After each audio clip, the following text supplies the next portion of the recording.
que você faria numa noite escura se ouvisse o bater de asas do lado de fora de sua janela? E se eu te contasse que existe uma criatura que não quer seu corpo, mas sua alma? Nas antigas terras celtas, quando alguém está prestes a falecer, as famílias correm para fechar todas as janelas. Porque eles sabem que os caçadores de almas estão chegando. Então pegue o seu café ou o seu chá, porque vem vem história boa por aí. Os Slaus são uma das lendas mais antigas e enraizadas da cultura celta, com registros que remontam ao século VIII. Seu nome, derivado do gaélico antigo, significa a hoste ou a multidão, uma referência apropriada ao seu comportamento de sempre viajar em grandes grupos. E sua lenda está profundamente entrelaçada com as próprias histórias da Irlanda e Escócia. Mas por que justamente nesses países? A resposta está ligada à história sangrenta dessas terras. Durante séculos, a Irlanda e a Escócia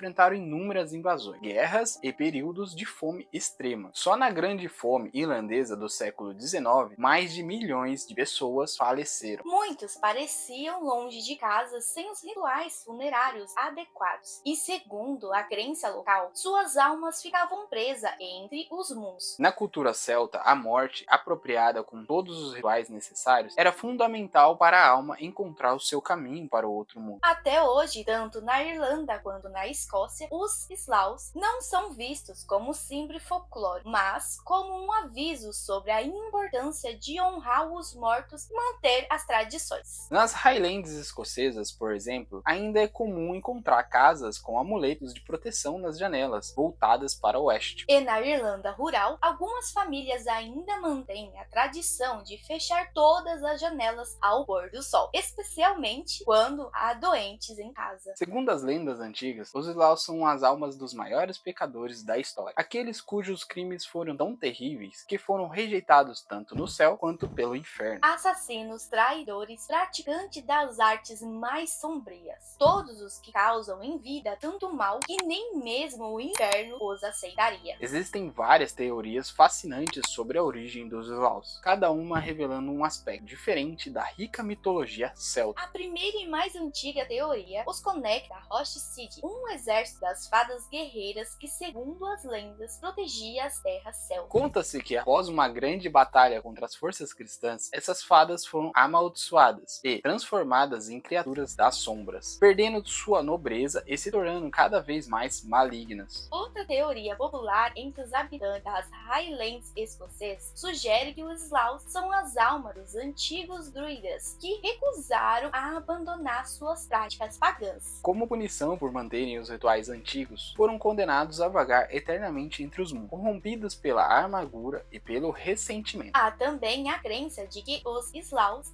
são formados por guerreiros que faleceram em batalhas sem receber os rituais funerários adequados. Essa teoria é particularmente forte na Irlanda, onde muitos clãs perderam guerreiros em terras distantes durante inúmeras guerras que assolaram a ilha. Uma das teorias mais sombrias sugere que os Slaus são na verdade manifestações do Aosi, os próprios deuses antigos dos celtas, que foram corrompidos e transformados após serem esquecidos por seu povo. Alguns estudiosos modernos conectam os Slaus aos corvos de Odin da mitologia nórdica, sugerindo uma possível influência viking nas lendas celtas durante o período das invasões nórdicas. O que torna essa lenda particularmente significativa é como ela sobreviveu à cristianização. Enquanto muitas crenças celtas se perderam, os Slaus persistiram no imaginário popular. Antropólogos sugerem que isso se deve ao papel da lenda como uma forma de lidar com traumas coletivos, especialmente em períodos de grande mortalidade. Para os irlandeses e escoceses modernos, os Slaus representam mais que uma simples história de terror. São um lembrete da importância de respeitar a morte e de honrar a memória dos antepassados. Mas como reconhecer um Slau? A lenda diz que sua aparência reflete sua maldição. À distância, parece apenas um bando de corvos negros balançando em desordem e emitindo sussurros que gelam a espírito. No entanto, à medida que se aproximam, suas formas tornam-se mais definidas e muito mais aterrorizantes. Imagine criaturas com asas de corvos deformadas, mas não asas majestosas como as das aves. São asas retorcidas, cheias de falhas e buracos, como se estivessem em constante estado de decomposição. Sua pele tem uma coloração esverdeada esverdeada doentia, como a de um cadáver em putrefação. Em algumas descrições dizem que a pele parece estar sempre úmida, gotejando uma substância viscosa e escura. Os corpos são esquálidos, com membros longos e tortos que parecem ter sido quebrado e remendado dezenas de vezes. As articulações se dobram em ângulos impossíveis.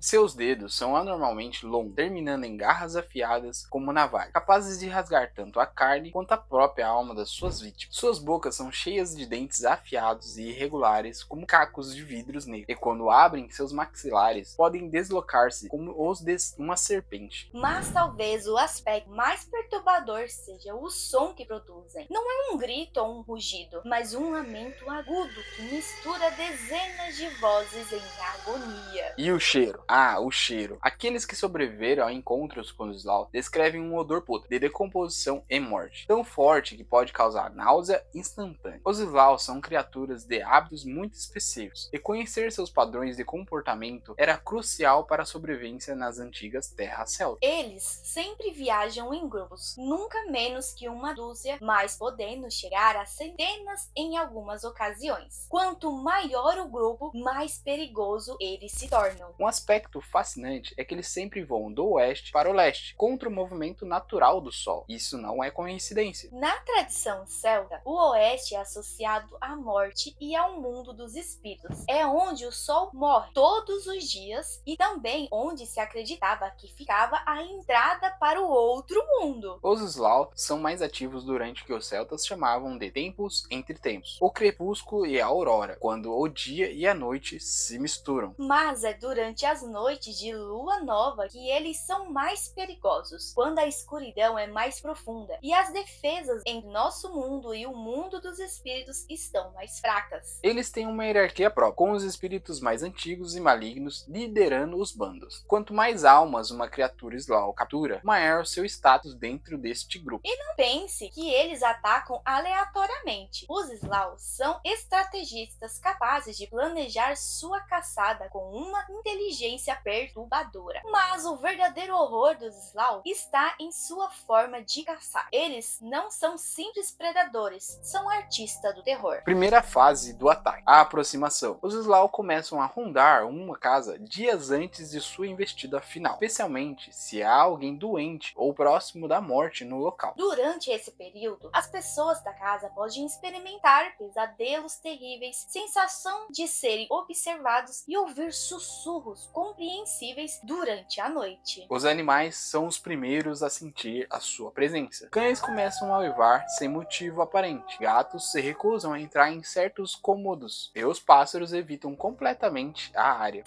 A invasão. Os Sloths entram nas casas através de janelas e portas abertas, mas apenas aquelas voltadas para o oeste. E é por isso que, na Irlanda e Escócia, ainda existe um costume de fechar todas as janelas voltadas para o oeste, quando alguém está falecendo na casa. É uma tradição que sobreviveu há séculos. O mais assustador é que os Sloths não estão presos em sua forma bestial. Quando querem, pode assumir uma aparência humana, e é assim que enganam suas vítimas. Me deixaria entrar?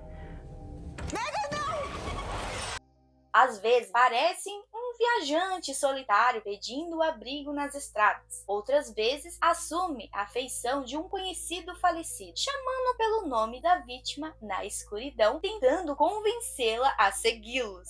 Há quem jure que eles podem até imitar a aparência dos vivos, um amigo, um vizinho, alguém que você confiaria o suficiente para abrir a porta. Mas há uma regra crucial na lenda: os Sloth não podem invadir uma casa por conta própria. Eles precisam de um convite para entrar. Esse convite pode ser dado de forma ingênua, como uma resposta inocente a um chamado noturno, ou um simples ato impossível de abrir uma janela para ver onde vem o ruído. Outras vezes eles recorrem a truques mais sutis, imitam a voz de um familiar chamando pelo lado de fora, ou fazem portas e janelas estremecerem ao vento, esperando que alguém, por impulso, as destranque. E uma vez que o convite é feito, não há volta. volta. A barreira que protegia o lar se rompe e a vítima já está marcada. Mas eles não atacam indiscriminadamente. Escolhem suas vítimas com precisão assustadora. Dizem que se alimentam da fraqueza humana, caçando aqueles que carregam um peso da culpa, do medo ou do arrependimento. Para eles, um coração atormentado brilha como uma tocha na escuridão. Pessoas à beira da morte são seus alvos favoritos, pois suas almas já estão vulneráveis, prestes a partir. Mas não são as únicas presas. Viajantes solitários, aqueles que caminham por lugares ermos ao anoitecer, podem sentir um arrepio inexplicável, um peso sobre os ombros, um sussurro inaudível. Quem hesitar nesse momento pode descobrir que não está mais sozinho e pode nunca mais ser visto. E aqui chegamos à parte mais terrível da história. O que acontece com as almas capturadas pelos Slavs? As vítimas dos Slavs enfrentam um destino pior do que a morte. Suas almas são corrompidas e transformadas num processo que pode durar décadas. Durante essa transformação, dizem que a pessoa mantém total consciência de quem foi, mas vai perdendo gradualmente sua humanidade. Primeiro vem a fome insaciável por outras almas. É uma compulsão impossível de resistir que consome todo o ser da vítima. Depois, as mudanças físicas começam. A alma que antes mantinha sua forma humana começa a se distorcer e corromper. As asas crescem primeiro, surgem como feridas nas costas que vão se expandindo e se transformando em membranas escuras. Os dedos se alongam, transformando-se em garras.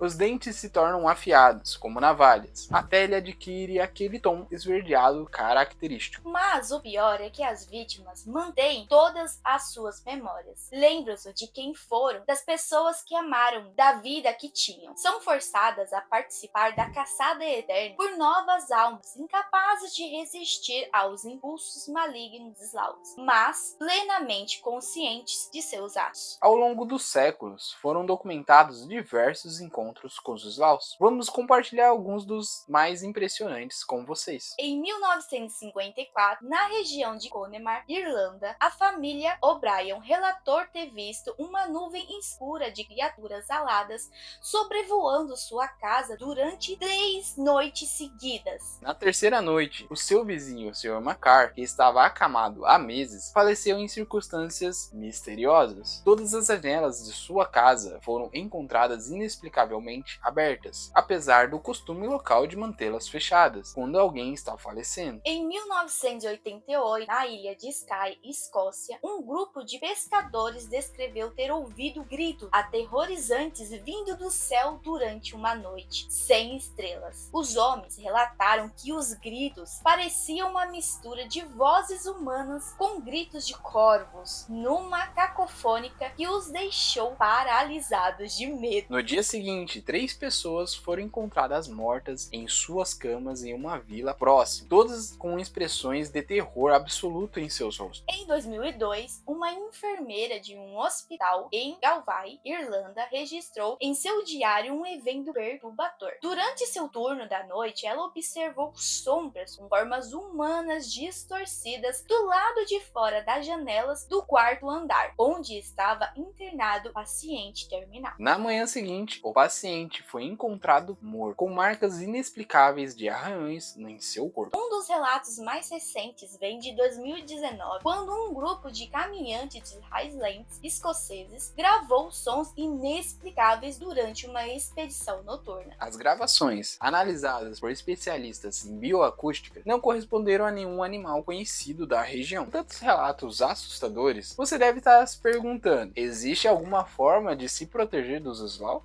Será? As tradições celtas nos deixam alguns métodos de proteção que eram passados de geração em geração. A primeira e mais importante, sempre manter as janelas voltadas para o oeste fechadas, especialmente durante o pôr do sol e ou quando há alguém doente em casa. Símbolos de proteção celta, como o triskelion e a cruz da Santa Brígida, eram frequentemente colocados nas janelas. Ramos de carvalho, considerado uma árvore sagrada pelos celtas, também também eram usadas como proteção. Acender velas feitas com cera de abelha pura também era considerado um método eficaz, pois se acreditava que os Islaus evitavam a luz pura. E assim, chegamos ao fim de mais uma história sombria do folclore celta. Uma história que nos lembra que algumas tradições antigas, por mais supersticiosas que pareçam, pode carregar verdades mais profundas do que imaginamos. Se você gostou deste conteúdo, não se esqueça de deixar seu like, comentar o que achou e compartilhar com seus amigos. Seu apoio é fundamental para continuarmos trazendo essas histórias fascinantes do folclore mundial. E não se esqueça de nos contar nos comentários qual criatura do folclore mundial você gostaria de conhecer melhor. E deixe o like, hein? Se você chegou até aqui é porque você gostou. E nós também. Até a próxima.